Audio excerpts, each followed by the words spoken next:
Okay, as you know, I teach pricing and positioning, and I say here for experts. And I think experts is a bit of a funny word, or it can be a bit like, oh, I don't know if I'm an expert. Really, why I say the word expert is because I help the best when somebody has a craft. So when somebody has like an expertise that they can mentor somebody on, I can really, that's, I feel like what my model applies for the best. It's hard for me to help somebody who's more of a pure coach and they're wonderful at the coaching aspect, but they may not have like some life experience and craft that they can pass on as well as part of that coaching. Um, so I'm interested in helping people charge a premium for their best work with the most aligned clients. And my theory is, and how I see everybody that I meet, is that you are the gold. And it's hard for you to see that sometimes. And that's what I see as my role in people's lives is to help them see the gold that they are and help them find out where they contribute the most value by doing what they want to do, like what they actually enjoy doing and being themselves, like not having to role play themselves to actually just be able to be themselves. And that we're in the business of seeking out that resonance. So finding the people who we can contribute the most to, who allow us to be ourselves, and that's actually really valuable to them, and that we can charge a premium because we create such value by being ourselves, doing what we love. So it's kind of the dream. So, what is your most valuable offering? So, I think this is an important framework that I've kind of paraphrased from Alan Weiss. And so, you're thinking about what could you charge the most for that feels easy and fun to do, and that would provide a transformational result for your dream client. And I think these things are important. So you need number one, a level of mastery.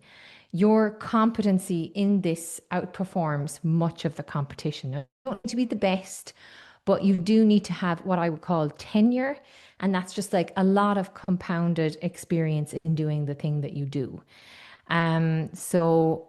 Oftentimes when I'm working with somebody, they're going to be somewhere in their like mid to late 30s upwards.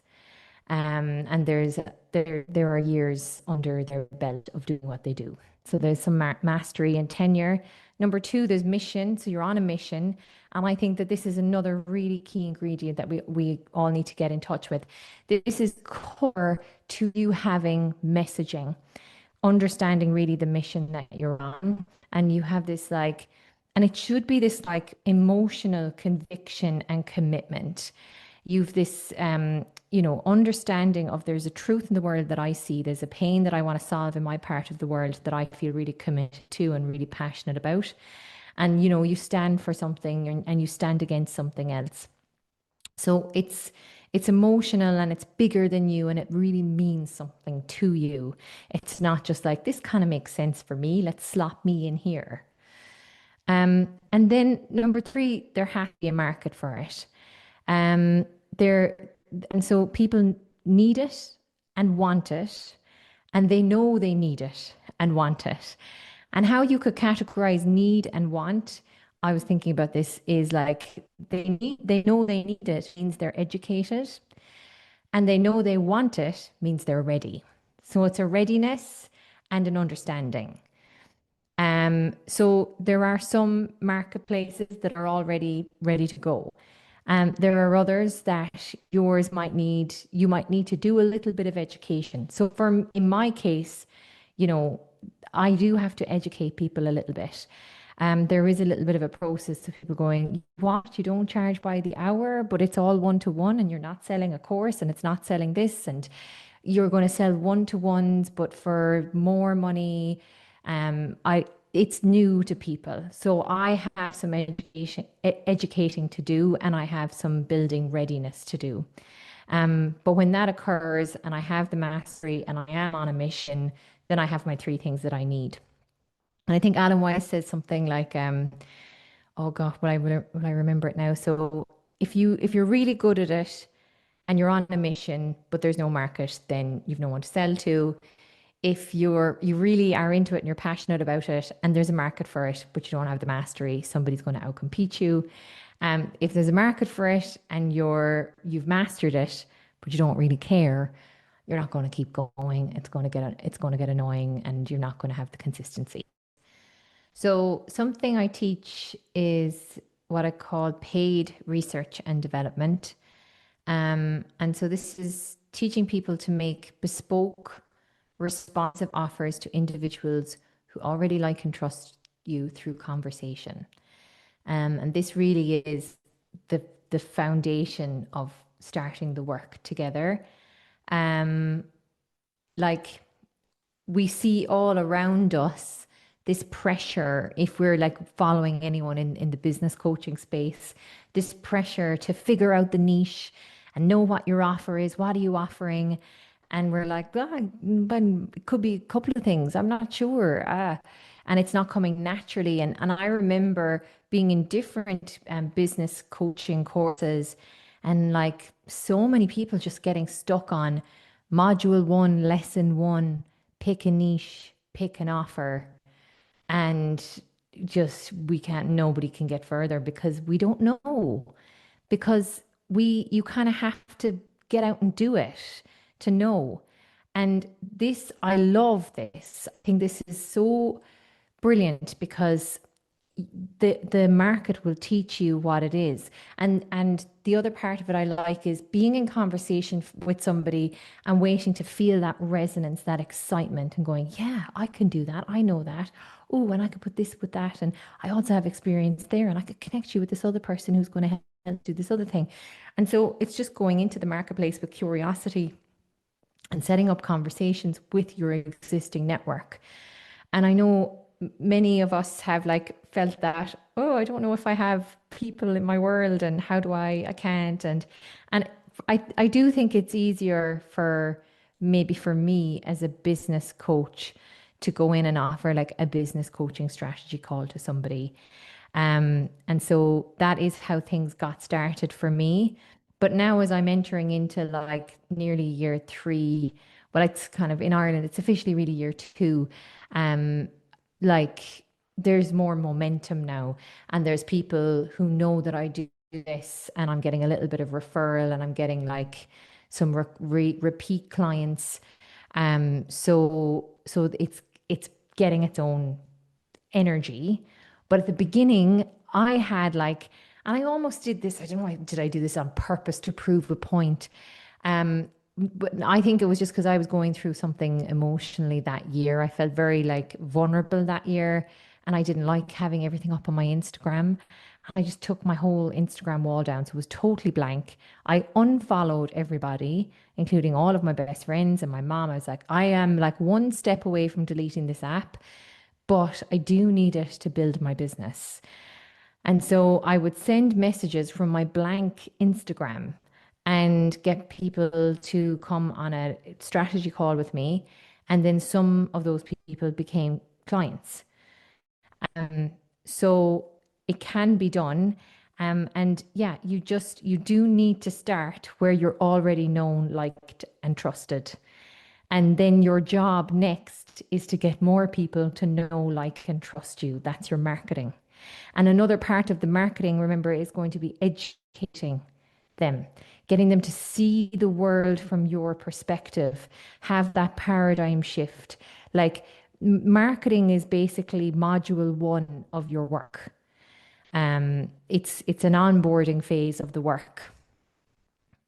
So when you're making these responsive offers, you will start recognizing, I didn't know that this was it. I didn't know that what I was doing was helping people, make high ticket offers. But I found out by making people offers.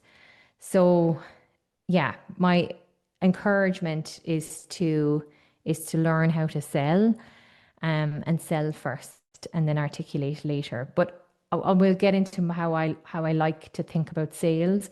I have I think I have a more, I don't know, a softer view of it than what might be the immediate idea that goes in your mind when you think of sales.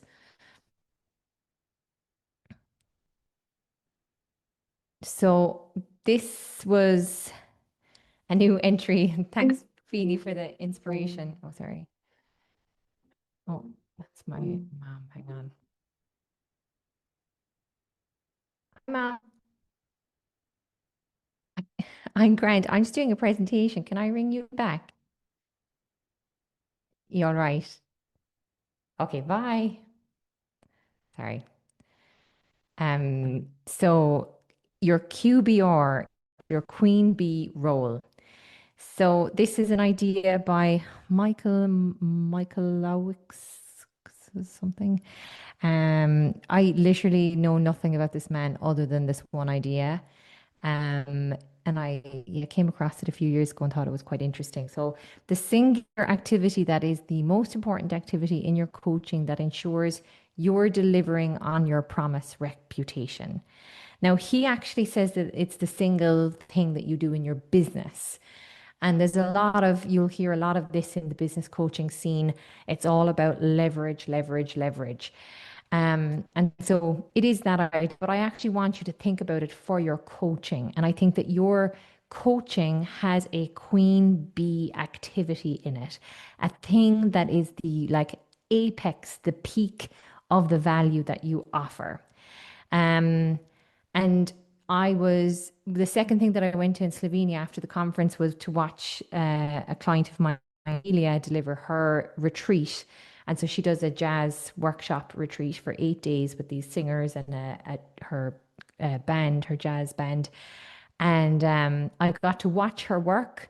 And I was watching her do mindset work, vocal technique work, improvisation work, choral work, and workshopping with the band, breaking apart and putting back together a standard.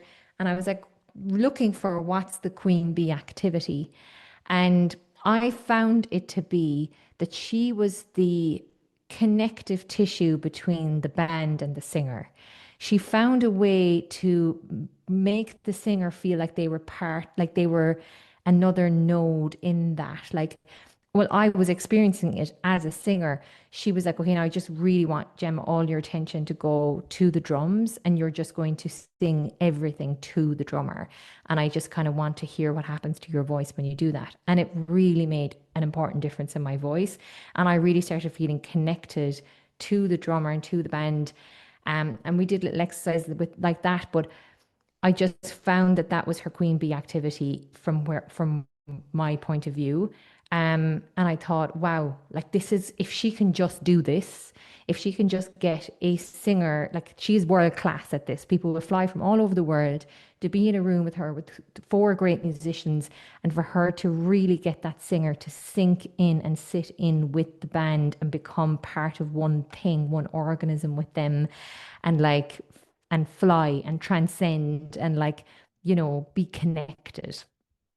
So you have this in your work. There is something about you, about your personality, about your talent, about your gift that is like nobody can touch you on it. It is your queen bee activity. And so I think a way to identify it can be thinking about reputation, like what do you want to be known for? You can think about it in a way like a promise. What is the result that you want people to get from working with you? And from there, we'll figure out what's the one activity that ensures you can deliver on that. And I think the idea that this guy Michael shares is FedEx. FedEx's business is based on getting the package delivered to you on time. And so there are all these different things in the business, like customer service, that they can, if they can prioritize, but actually the most important thing for them to prioritize is logistics so that the parcel gets to the customer on time. And that's what they're all about. That's their whole brand. That's their thing. And so, you know, it can take you a while. The phone might ring for a bit too long to get through to customer service. But if they started over optimizing for that and under optimizing for the logistics and you're not getting the parcel on time, then it's lost its magic thing. So you have that. And let's maybe take another few minutes to sit with that question. What is it that I want to be known for? What is the result that I can promise people from working with me? And then what is the one activity that ensures that I can deliver on that? I'm focused on helping people sell transformation. I think it was the thing that resonated with me the most when I was doing the coaching training.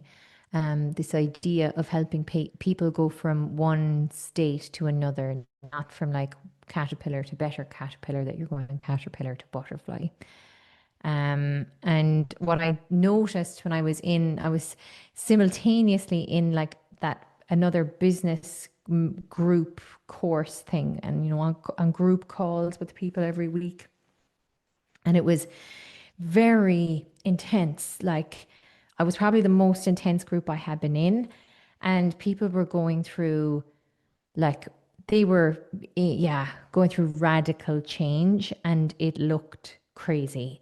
Like, people's lives were going upside down and inside out, and people were going through enormous amounts of discomfort and stress from the change. So like, I don't think it was ideal, to be honest. I think there was too much change happening too fast for people. But it really um, gave me an insight into how much of like things need to break to change. And it can be a messy process.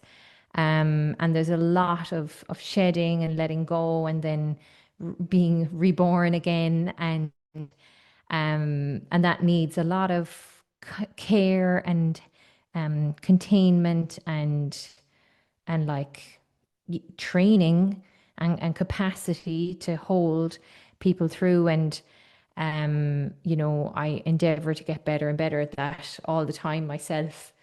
But I'm very sensitive to that, but also not then therefore not looking at it as a negative thing either. You know, when I see that people are kind of going through a tough time, I'm like, this is kind of part of the process, and this is okay, and it's safe, and it's good, and they're going to like experience really a nice change. So I think something that's important with this kind of work and with business growth is like an openness to that and a willingness within reason. And then like a willingness to take some risks, to try things, you know, to test, to experiment, to break things.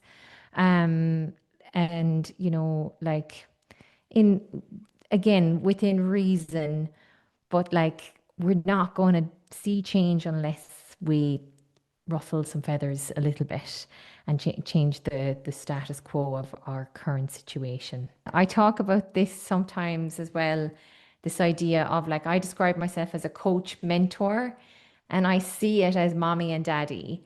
So like, mommy energy is coaching energy to me. And mommy energy is, I must believe, and I do believe, that the client is fully resourced and whole. You're a perfect, precious baby. Like, I love you, and you are everything you ever needed to be. And that is absolutely true. And so you're creatively, you're naturally creative, resourceful, and whole.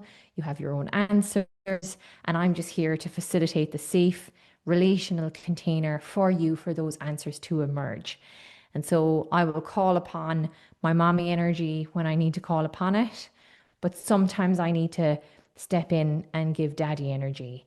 And that's when I am advocating for the future you that I can see. Like, I can see the future where you can ride the bike without me helping you. And I need to just let you fall off the bike and pick yourself up again, and I'll dust off your knee, and I'll tell you to try again. And so I have to kind of continue to advocate for your future. And I can do that in a directive way, in a challenging way. And I will require of you to take a risk and to take a leap. And I will be leaning on my years of embodied experience. And I think that, yeah, I think having both is a cool thing, is a good thing. I think it's a necessary thing. And that's how I see transformation working. So when I was there in the watching everybody going from caterpillar to butterfly and getting stuck as squishy larvae in the middle of it, I was like, it's too daddy. Like this is just all daddy in here.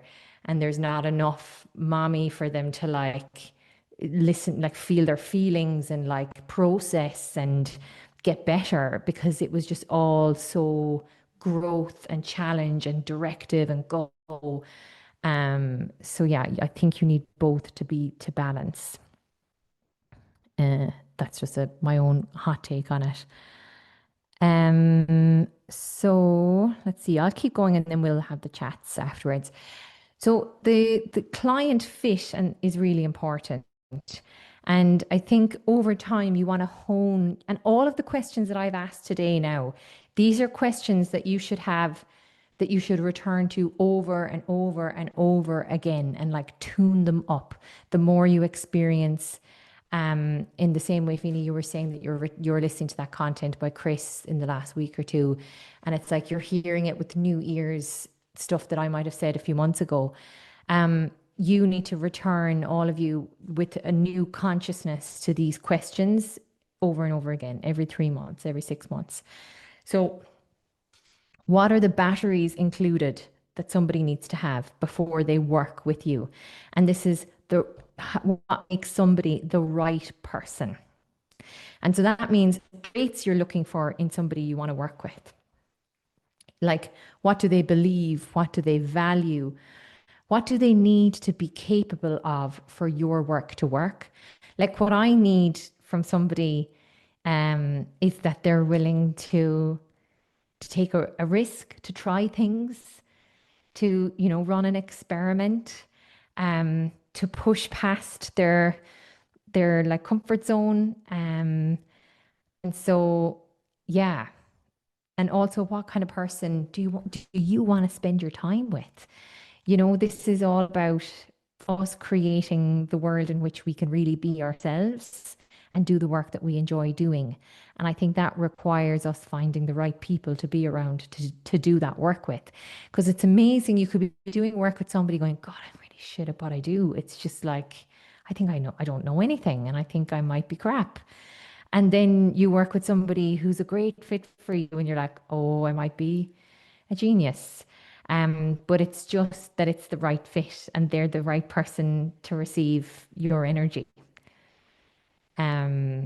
So, and then the other thing that I want you to think about is, what is your line in the sand? And I would describe this as the right time. So is that we're all looking for the right person who's at the right time in their life for your coaching. And so know what your line is.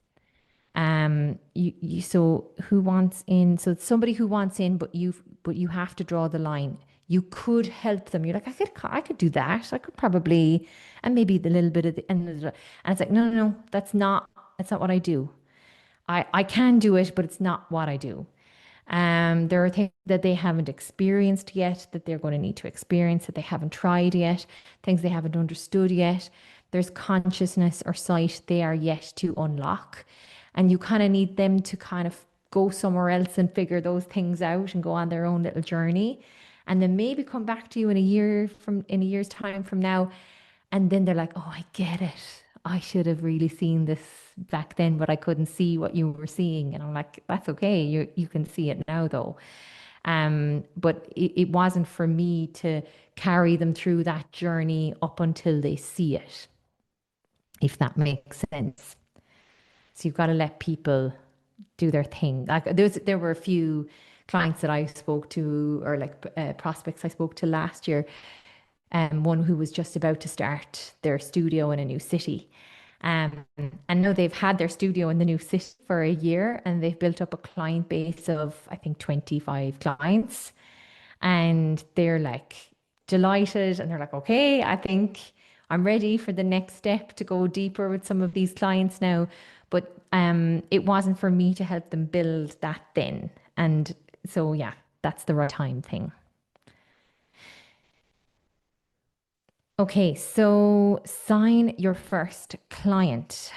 Oh yeah, this might get a bit long, but I'll keep it short, and then if we need to expand it, we can do it in questions. I kind of think about sales like dating. It's the idea that I love is by this man named Blair Enns, and I've recommended this book, I think, a few times before. It's the Win Without Pitching Manifesto. And he has one sentiment that I love that is conversation over presentation.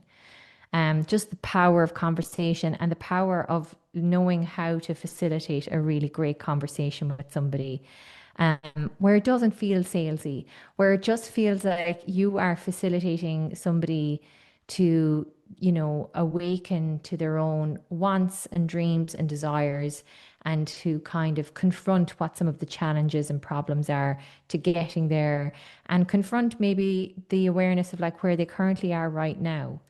And all it is just like the initial phases is facilitating awareness, going, okay, let's give you some sight, some vision around what's actually real for you and what you want. And then it is facilitating decision making. Okay, now what do you want to do about that?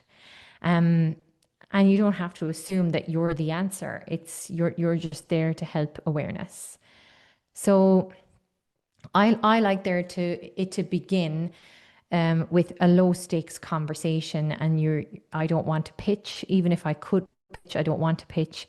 I like to stay open. I like to provide value, and I just want to build trust. And I want to take my time. I want to take my time too.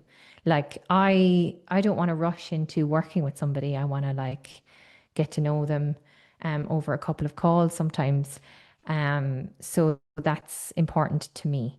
And I think it's important to them as well. And I often, at the end of a call, especially if somebody's really excited, I'm like, oh, just hang on, hold on, like go think, go for a walk, like sit with it. I'll send you the recording. Make sure it feels right. Because yeah, I want it to feel very like right for them when they make the decision to work, if they want to work with me. And this is what I would teach as well. So tuning into your own resonance in the moment. So you're learning and developing your own discernment about who is right for you. Like, are they the right person? Remember the batteries included. It's the right time. Remember your lines in the sand.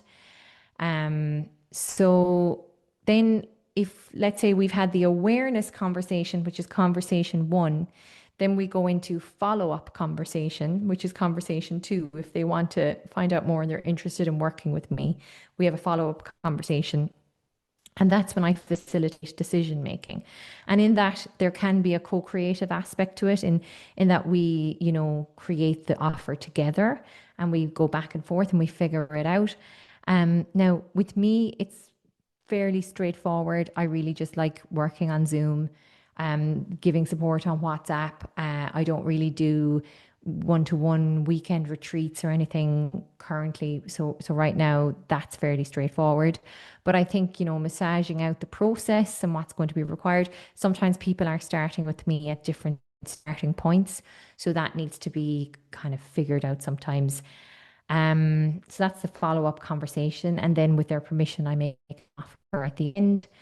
Um, and I think what's important as well is like, just to remind you that like, it's important that they're yes to everything before you say the price, which is a classic sales thing.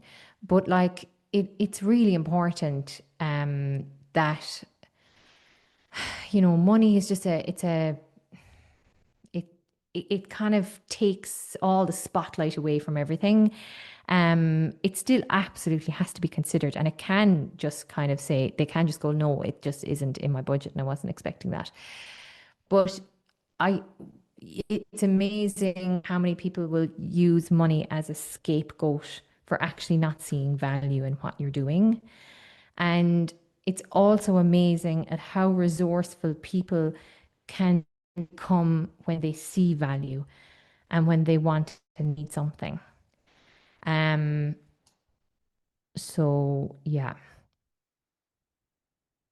Then sign, point to the next step, or recommend, or lovely to connect. That's like how I would end it. Either they sign up or give them a different step. Like sometimes the end of that conversation, I feel like, you know what, you need to just sign, you need to do this in your business first before we work together. So just like do that so that you can kind of prove a concept to yourself, or other times it's just like, we just got to get going.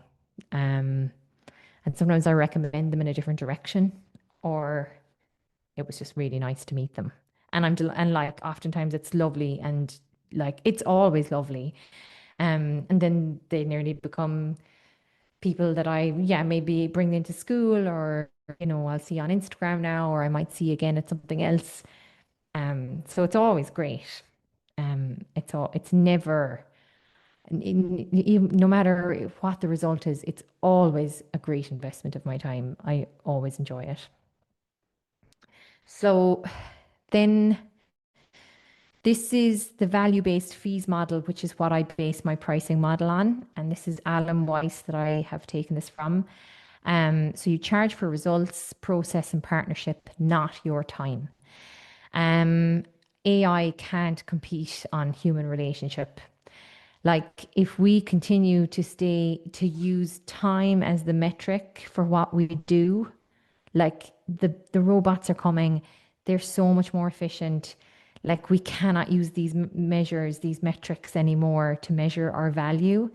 We have to allow the chaos of our humanness to be the value, the chaos of a relationship, of a partnership, of trust, all these human things. Like this is where I feel like we all need to start gravitating back towards, and start letting go of these very measurable efficiency things. So we're going to charge for the result, which can feel kind of scary in the world of coaching and transformation, because like I don't know what could emerge, what the journey is going to unfold for us.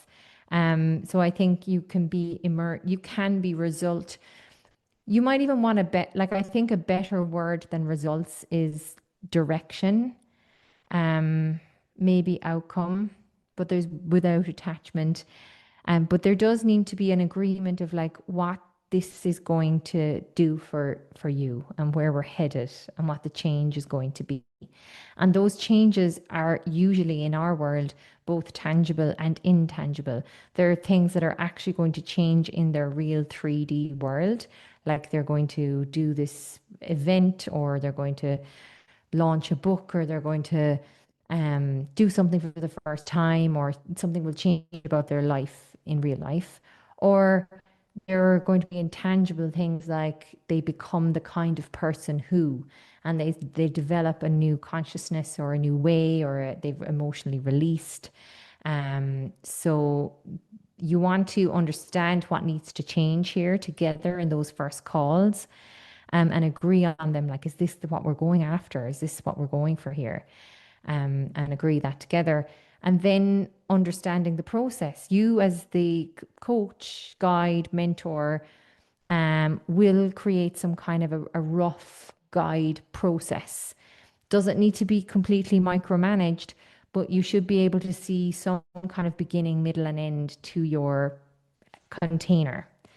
Um, Although it will, and I see a lot of these containers, if they're deep, they're for longer, they're for years. They could be for years with a client as you continue to partner with them and be an advocate for whatever it is that they're trying to achieve.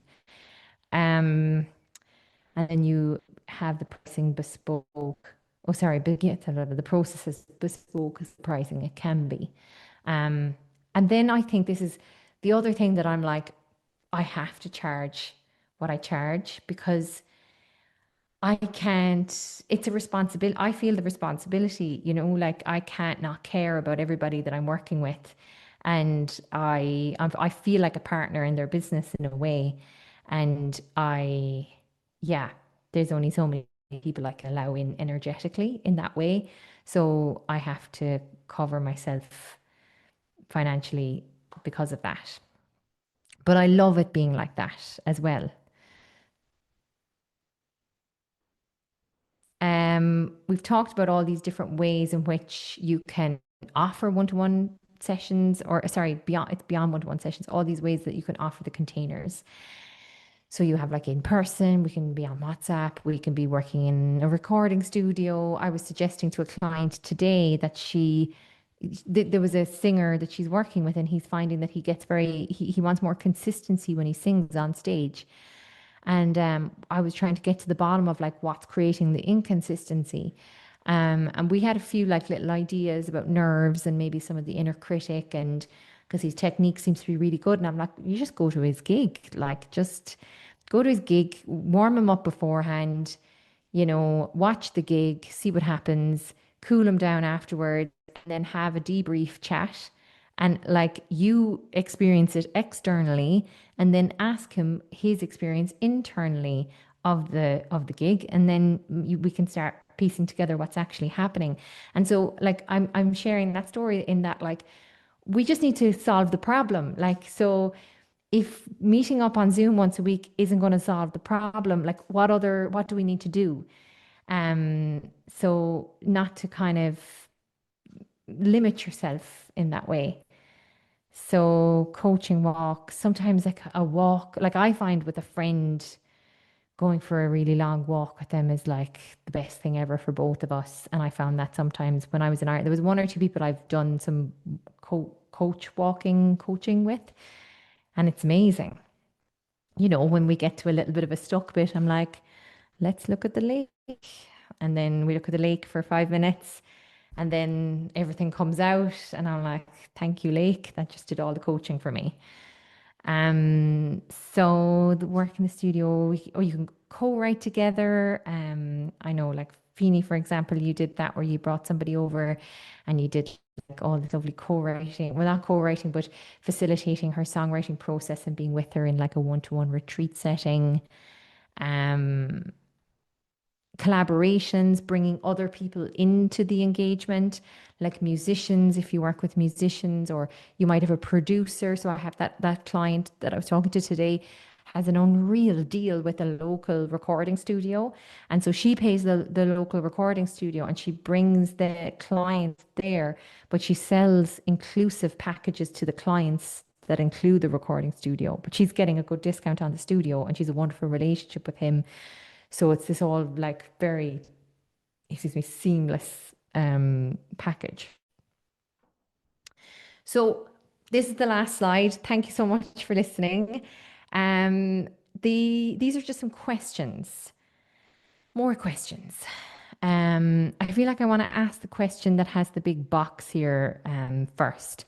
How much should you earn per year? And there are studies done on this, on like what is the price of happiness? What is the satiation point? In Ireland, the price of happiness annually is 109,000 annually. In the UK, it's 89,959. In the US, nationally, it's $134,827, $195,969 in New York City.